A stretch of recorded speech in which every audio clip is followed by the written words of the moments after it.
खंडर के अंदर बीजों का भंडार लगा हुआ था और वहां एक खड़ा हुआ घोड़ा आंसू बहा रहा था। उसकी आंसू भरी नजरें सोने के पौधे पर टिकी हुई थीं। उस पौधे पर हीरे के बड़े बड़े बीज लटक रहे थे। जाओ, सच्चे मनुष्य को जब तुम यहाँ पर लेकर आओगे और वो सच्चा मनुष्य परीक्षा से गुजरेगा, तभी सब कुछ ठीक होगा। जादुई पौधे की बात सुनकर घोड़े की आंखें भर आईं। वो खंडर से बाहर चला गया और जंगल की गहराइयों में खो गया। इस घटना के कुछ समय बाद माधव नगर के सुंदर घने जंगलों के बीच पुरोहितपुर गांव बसा हुआ था।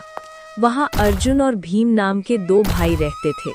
भैया, ओ भीम भैया, पिताजी की तबीयत अचानक से बिगड़ गई है। जल्दी घर चलिए। अरे, ये क्या कह रही हो तुम? चलो। भीम अपने छोटे भाई अर्जुन के साथ दौड़ता हुआ घर जा पहुंचा। वहां उनके बूढ़े पिताजी चारपाई पर बैठे थे और पास ही वैद्य बैठे हुए थे। हाँ भीम, तुम्हारे पिताजी के शरीर के अंदर बीमारी ने पूरी तरह से घर कर लिया है, जिसका कोई इलाज नहीं है। चलो भाई, राम राम। इतना कहकर वैद्य वहां से चला गया।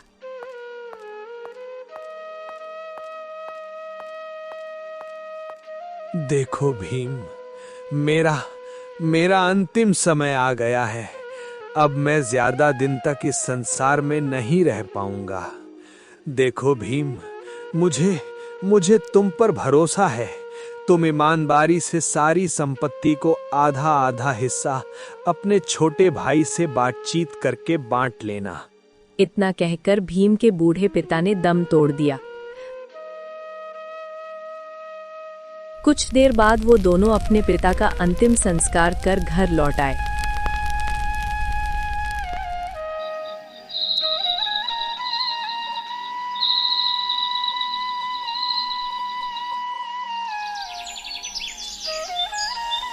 कुछ समय बीत गया।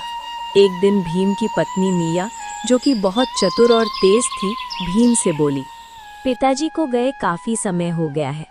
मुझे लगता है कि अब तुम दोनों भाइयों को संपत्ति का बंटवारा कर देना चाहिए। बाहर से देखने पर भीम बहुत अच्छा इंसान लगता था, लेकिन अंदर से उसमें भी चतुराई, लालच और मक्कारी कूट कूट कर भरी थी। कह तो तुम सही रही हो। मैं तो हमेशा सही कहती हूँ। मेरी बात मानो। हमारा जो खेत है वो आधा बंजर है और आधा हरा भरा। हरा भरा खेत अपने हिस्से में रखना और बंजर खेत अपने छोटे भाई को दे देना। और हाँ, जिस घर में हम रहते हैं उसके अलावा एक दूसरा घर भी है जिसकी हालत बहुत खराब है, वो तुम अपने छोटे भाई को दे देना। अच्छा, और अगर अर्जुन ने कुछ सवाल किया तो मैं क्या जवाब दूंगा? क्या जवाब दोगे? बोल देना कि वो छोटा है और तुम बड़े हो। उसने खेत में काम करना केवल 2 साल पहले शुरू किया है, जबकि तुम बचपन से घोड़े की तरह अपने पिता के साथ खेत में जुत रहे हो। हाँ, बिल्कुल सही कह रही हो तुम। ठीक है, अब से मैं ऐसा ही करूंगा।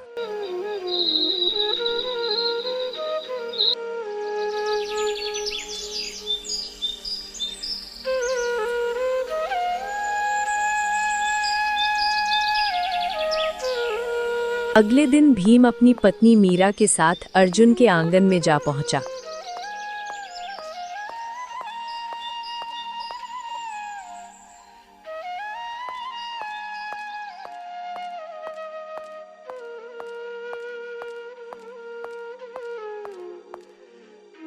हाँ, तो देखो छोटे भाई, पिताजी तो अब रहे नहीं, इसीलिए अब हम दोनों को संपत्ति का बंटवारा कर लेना चाहिए। लेकिन भैया, मैं तो आपके साथ ही रहना चाहता हूँ।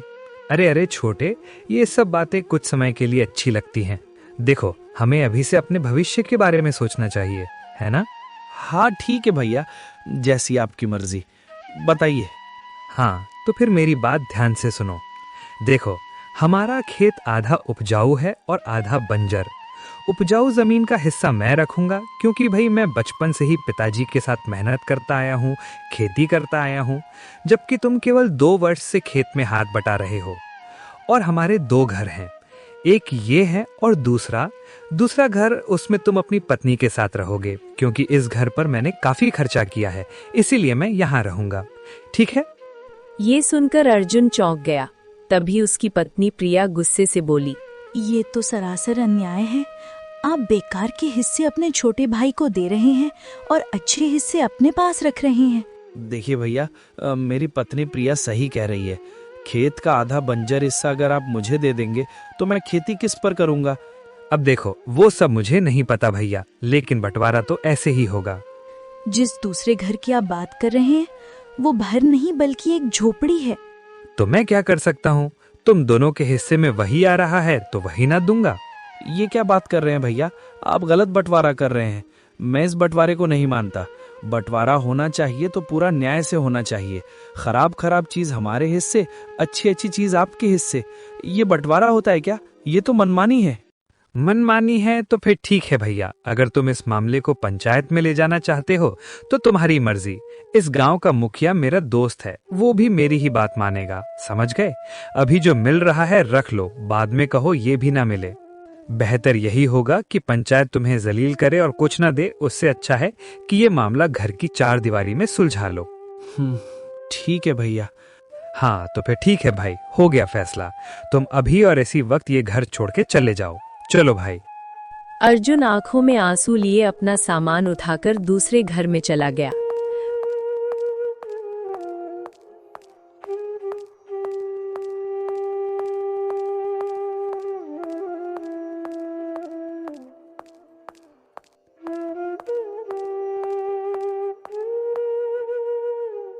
प्रिया ने बिल्कुल सही कहा था। वो घर नहीं बल्कि केवल एक झोपड़ी थी। तुम्हारे बड़े भाई ने हमारे साथ इतना बड़ा धोखा किया, वो पूरी तरह से बेईमानी पर उतर आए और तुमने कोई आवाज भी नहीं उठाई। मैं चाहता तो पंचायत में मामला ले जा सकता था, परंतु बदनामी तो हमारे घर की होती ना प्रिया। ये सब तो ठीक है, लेकिन अब आप क्या करेंगे? क्या कभी बंजर जमीन पर अनाज उगता है? मुझे भगवान पे पूरा भरोसा है। भगवान ने मुझे 2 परिश्रमी हाथ दिए हैं। देखना तो प्रिया, मैं बंजर जमीन का सीना चीरकर उसमें बीज बो दूंगा, और अगर भगवान की कृपा रही तो उसी में अनाज उगाकर गांव वालों को दिखाऊंगा। तू देखना।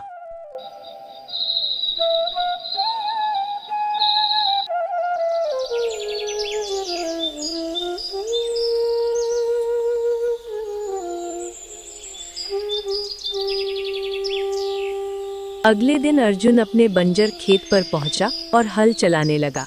तभी गांव का एक व्यक्ति वहां आया और अर्जुन से बोला, अरे अर्जुन भैया, ये क्या? अरे भैया, ये तो जमीन बंजर है, इसमें मेहनत करके अपना समय क्यों बर्बाद कर रहे हो भाई? अर्जुन कुछ नहीं बोला और जमीन पर हल चलाता रहा।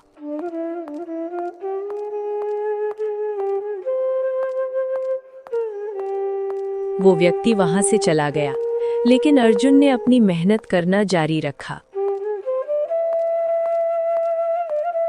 अर्जुन कई दिनों तक अपने खेत में मेहनत करता रहा, लेकिन कुछ भी उगता नजर नहीं आया। थक हार कर एक दिन वो घर पर उदास बैठा था। तभी उसकी पत्नी प्रिया आई।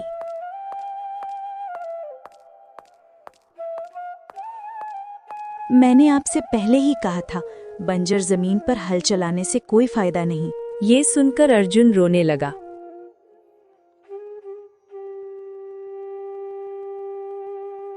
प्रिया, काश मेरे पास एक घोड़ा होता तो मैं इसी बंजर जमीन पर अनाज उगाकर दिखा देता, लेकिन मैं करूं तो क्या करूं? अरे मेरा बदन टूट रहा है मेहनत कर करके। ये बंजर जमीन है, मेरा शरीर दोपहर के बाद साथ छोड़ देता है। अब नहीं होता मुझसे, नहीं होता। मुझे तुम्हारी मेहनत पर पूरा भरोसा है, लेकिन तुम्हें ये भी सोचना चाहिए कि घर पर भी अनाज खत्म होने को है। तुम्हें कोई और धंधा शुरू करना चाहिए जिसमें इतनी आमदनी हो जाए कि हम दोनों को 2 वक्त की रोटी पेट भरकर मिल सके। लेकिन प्रिया, दूसरा धंधा या व्यापार करने के लिए धन की आवश्यकता होती है, और मेरे पास तो कुछ भी नहीं है। निराश मत हो, तुम साहूकार के पास जाओ। हमारे गांव का साहूकार बहुत अच्छा है। वो लोगों को कर्ज देता है और ब्याज भी बहुत कम लेता है और ज्यादा सख्ती से वसूली भी नहीं करता। ये सुनकर अर्जुन की आंखों में चमक आ गई। हाँ, शायद तुम सही कह रही हो। मैं जाता हूँ।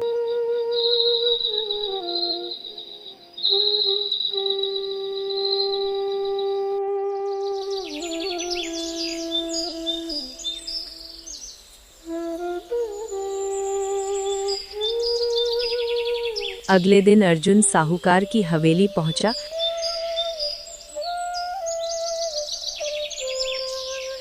और उसे सारी घटना बताते हुए बोला। राम राम साहूकार जी। साहूकार जी, बस इतना कर्ज दे दीजिए कि मैं कोई छोटा मोटा व्यापार शुरू कर सकूं, और जैसे ही मुनाफा होगा सबसे पहले मैं आपका कर्जा ब्याज सहित लौटा दूंगा। बस थोड़ा सा दे दीजिए। साहूकार ने उसे 10 मुद्राएं दे दी।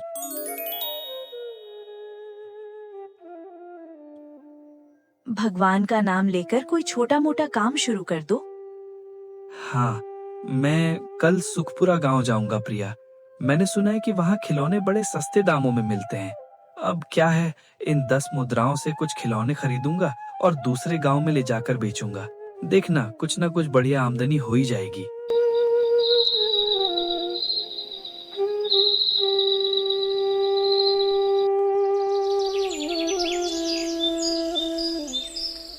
अगले दिन अर्जुन सुखपुरा गांव जा पहुंचा और बाजार में घूमने लगा।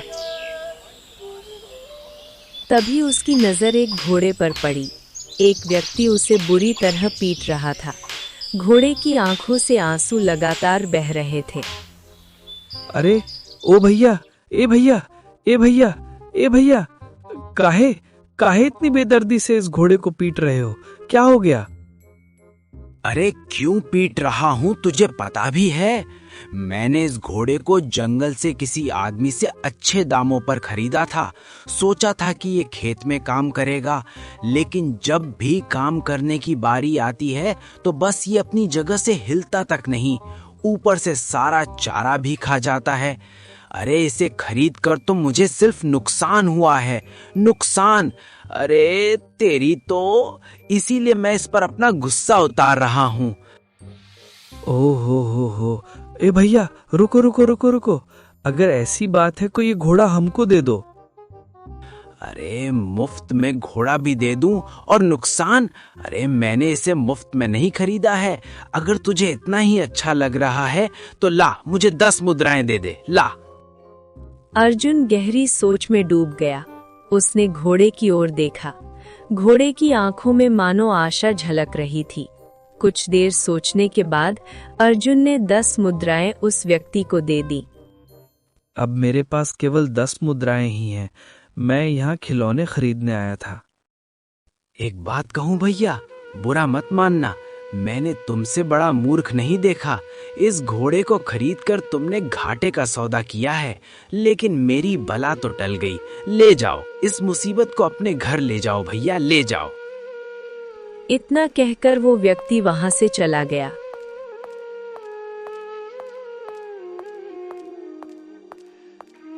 अर्जुन घोड़े को लेकर घर आया और सारी घटना प्रिया को बताने लगा।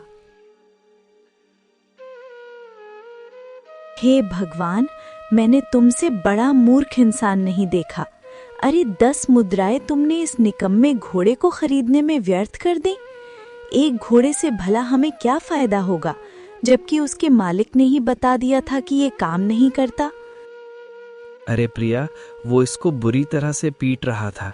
बेचारे की आंखों से आंसू बह रहे थे। अब मुझे दया आ गई, इसीलिए मैं खुद को रोक नहीं सका और इसको ले आया। तो अब इसका क्या करोगे? अचार डालोगे? अरे भाई, जो काम नफरत से नहीं हो सकता वो प्रेम से हो सकता है। चिंता ना करो, कल मैं इसे अपने बंजर खेत में ले जाऊंगा और इसकी मदद से अनाज उगाने का प्रयास करूंगा। प्रिया और भी क्रोधित हो गई। आखिर घूम फिर कर तुम वहीं पहुंच गए। जैसी इच्छा वैसा करो, पर मुझे कोई मतलब नहीं। लेकिन एक बात याद रखना, घर पर केवल कल तक का अनाज बचा है। इतना कहकर प्रिया गुस्से में वहां से चली गई।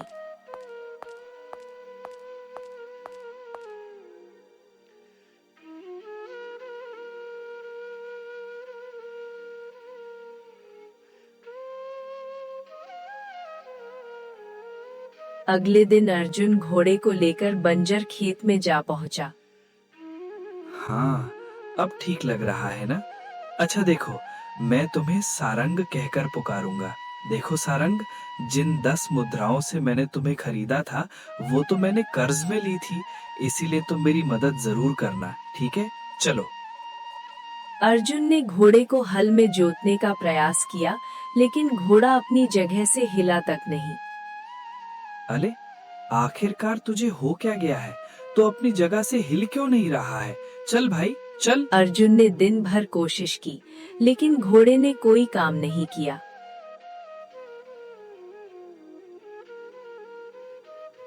शाम को थक हार कर वो घोड़े को घर ले आया।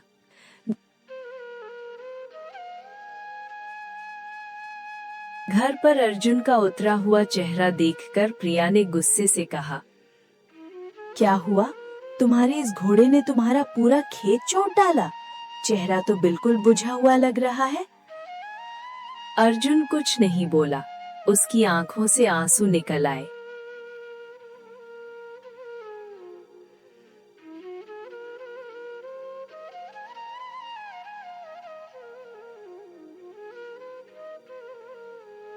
अगले दिन भी अर्जुन घोड़े को खेत में ले गया, लेकिन घोड़ा अपनी जगह से हिला ही नहीं। शाम को मायूस होकर अर्जुन घर लौट आया।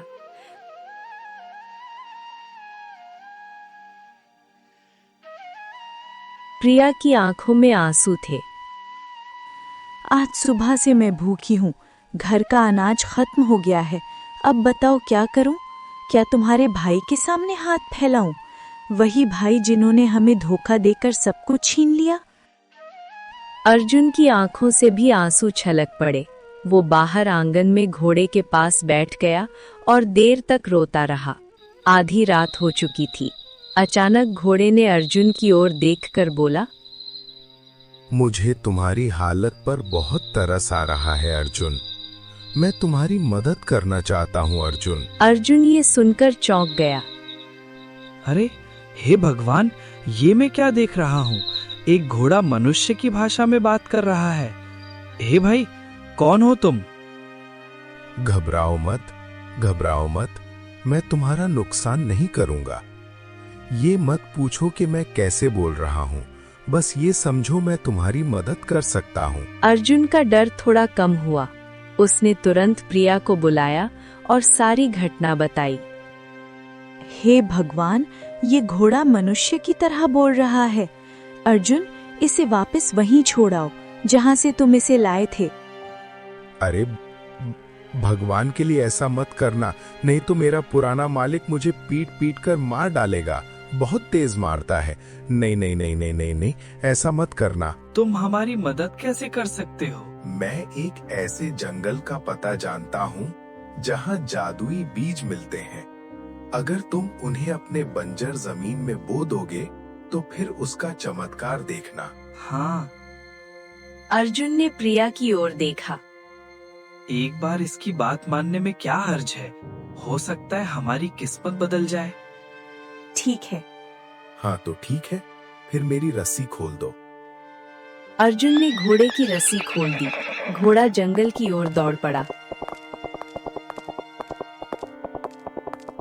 अर्जुन और प्रिया भी उसके पीछे दौड़ने लगे।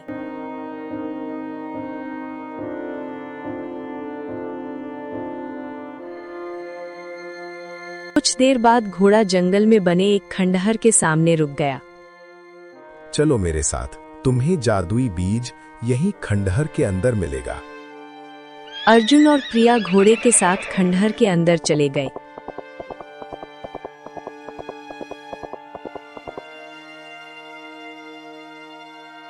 अंदर पहुंचकर अर्जुन ने देखा कि जमीन पर बहुत से बीज बिखरे पड़े थे। बाप रे बाप, जमीन पर तो अनाज, पौधे, हरियाली उगते देखा, लेकिन बीजों को खुद ब खुद उगते हुए पहली बार देख रहा हूँ। गजब है प्रिया। अर्जुन देखो, ये बीज रंग बिरंगी किरणों से जगमगा भी रहे हैं।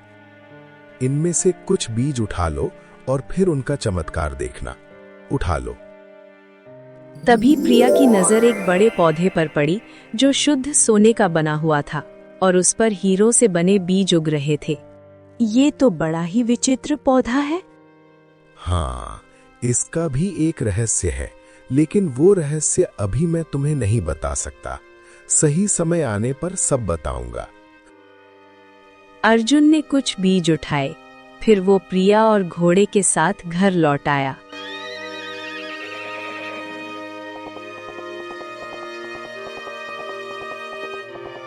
अब तुम आज रात ही इन बीजों को अपने बंजर जमीन पर बो दो। अर्जुन, प्रिया और घोड़ा खेत में पहुंचे। अर्जुन ने उन बीजों को अपनी जमीन में बो दिया। अब घर चलो, सुबह इसका चमत्कार देखना। अर्जुन, प्रिया और घोड़ा घर लौट आए।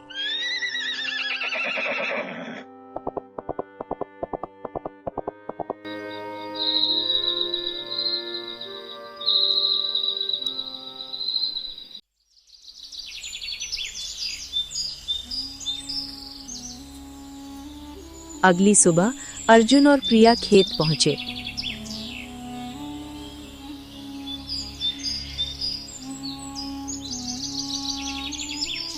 सामने का दृश्य देखकर दोनों की आंखें आश्चर्य से फैल गईं।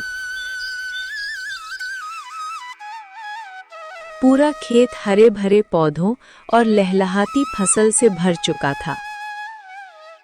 अरे प्रिया, ये प्रिया, हमारा बंजर खेत तो हरा भरा हो गया। अर्जुन, इसका मतलब घोड़ा सही कह रहा था। मुझे माफ कर दो। जब तुम घोड़े को लेकर आए थे तो मैंने तुम्हें बहुत बुरा भला कहा। देखो प्रिया, ये फसल तो पूरी तरह से पक चुकी है। चलो इसको काट लेते हैं और बेच देते हैं। अर्जुन और प्रिया ने मिलकर मेहनत से फसल काटनी शुरू कर दी। इसी दौरान अर्जुन का बड़ा भाई भीम वहां आ गया।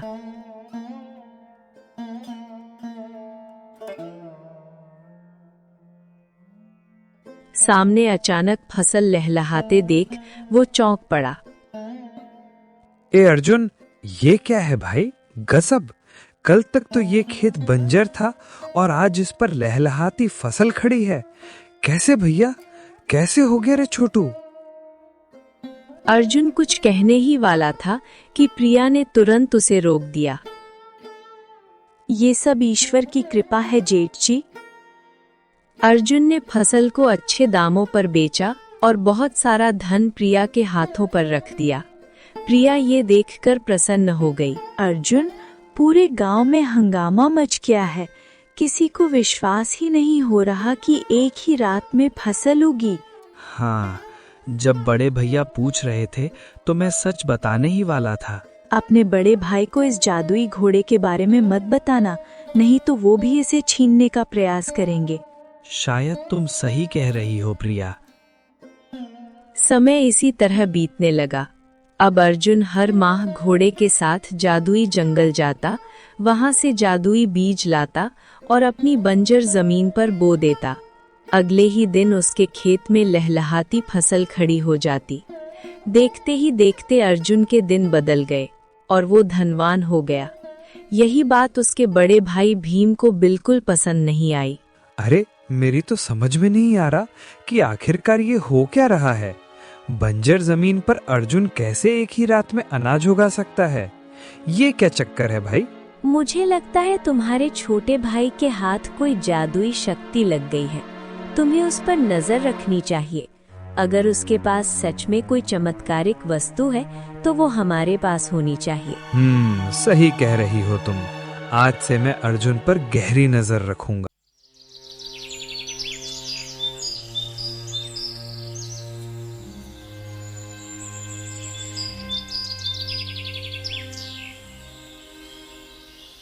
एक दिन अचानक प्रिया की तबीयत बुरी तरह खराब हो गई। अर्जुन उसे लेकर एक वैद्य के पास गया। तुम्हारी पत्नी अर्जुन बहुत गंभीर बीमारी से जूझ रही है। देखो, माफ करना लेकिन इसका इलाज इस संसार में नहीं है।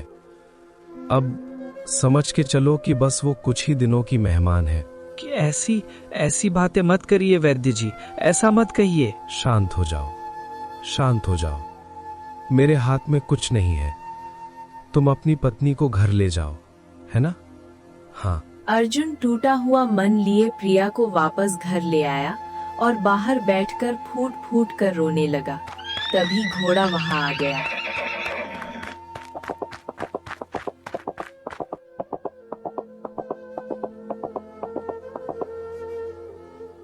क्यों रो रहे हो अर्जुन?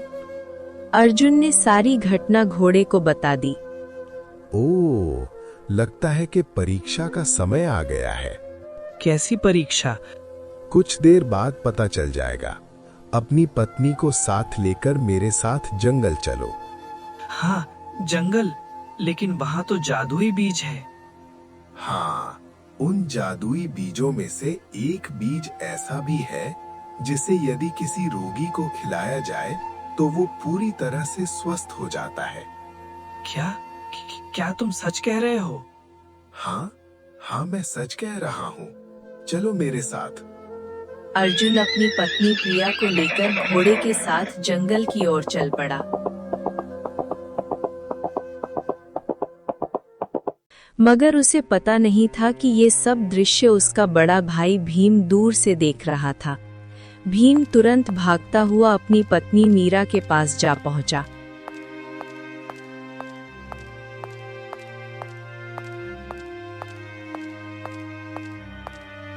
और सारी घटना उसे बता दी।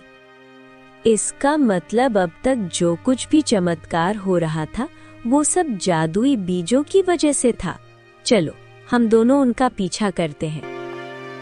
भीम और मीरा चुपके चुपके अर्जुन और घोड़े का पीछा करने लगे।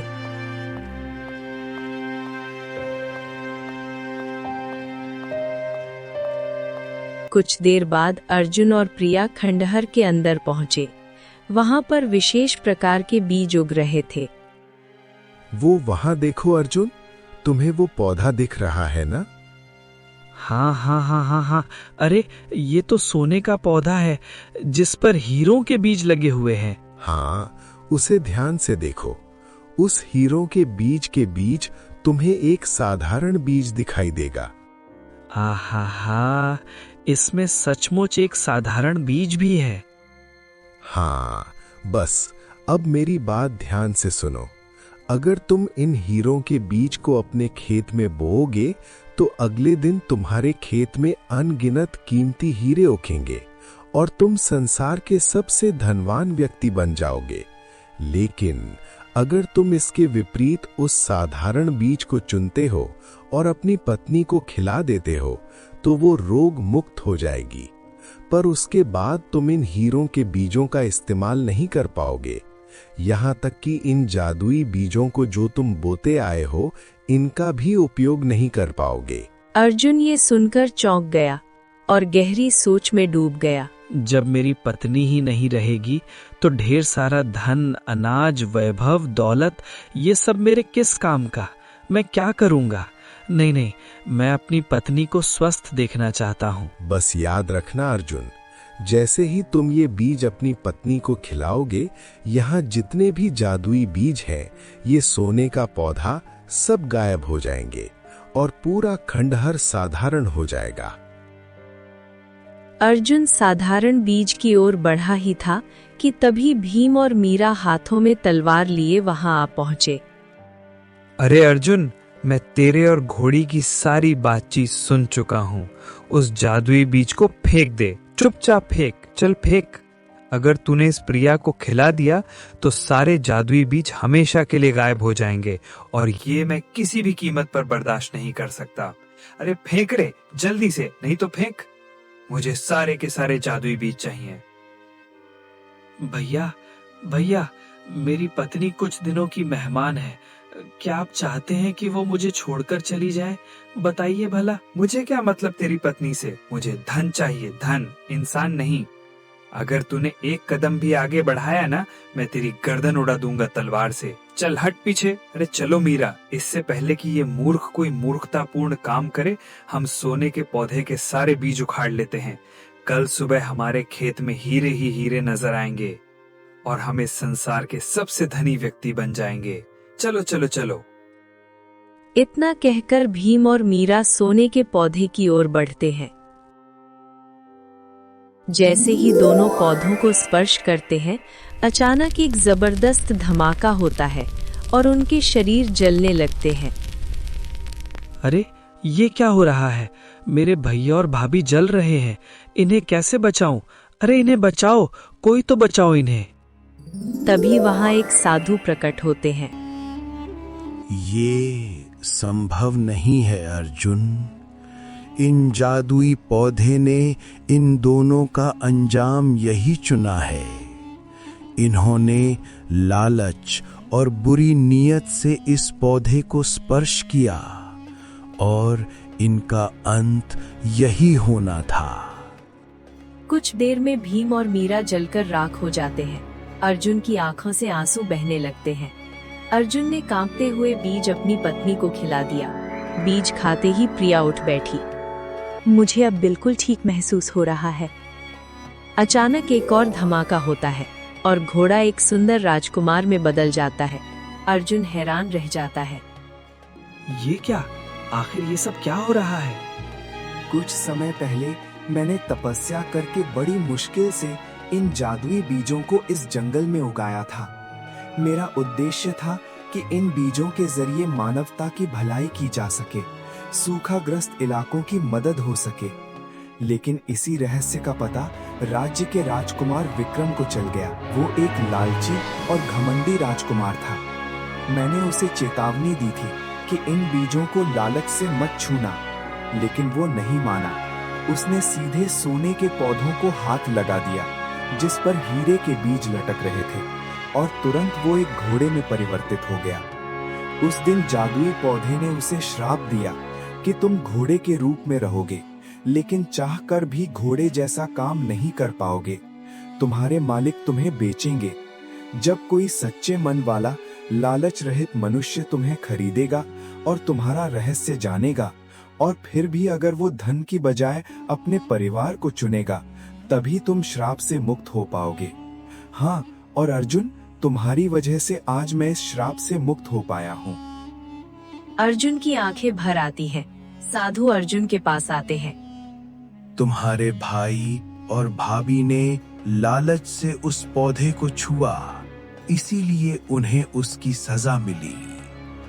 अब ये बीज तुम्हारे हैं अर्जुन, जितने चाहे उतने ले जाओ। हाँ साधु महाराज, मुझे इन जादुई बीजों की आवश्यकता नहीं है। मैं तो बस इतना चाहता हूँ कि मेरी बंजर जमीन फिर से उपजाऊ हो जाए। मैं किसान हूँ और अपनी मेहनत से फसल उगाना ही मेरे लिए सबसे बड़ा सुख है। साधु मुस्कुराते हैं और एक साधारण बीज अर्जुन को दे देते हैं। इसे अपने खेतों में बो देना, तुम्हारा खेत फिर से हरा भरा हो जाएगा। पर ध्यान रहे, इस स्थान का रहस्य किसी को मत बताना। अर्जुन मुस्कुराते हुए अपनी प्रिया का हाथ थामकर बाहर निकल गया। राजकुमार विक्रम साधु से आशीर्वाद लेकर अपने राज्य की ओर लौट गया।